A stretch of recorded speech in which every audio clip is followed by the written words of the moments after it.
In 1990 I became involved with the hurling team here. Because I was from Tipperary, they automatically assumed I knew something in the hurling. I'm not so sure that I did, but we were very lucky. We had a very good team that year and over the next number of years, so I helped with them.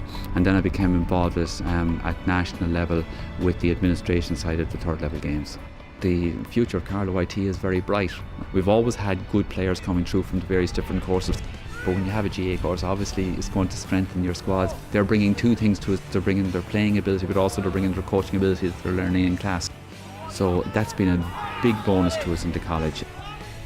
Parallel with that, we've had a huge increase in the GA facilities here. We've hosted Fitzgibbon and Sickerson over the last number of years. We'll hope to do that again.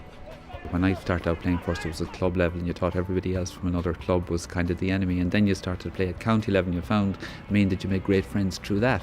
I think that's the great thing about the GA. In particular, I suppose, in terms of third level, you're moving away from home, you're setting up as an independent student for the first time.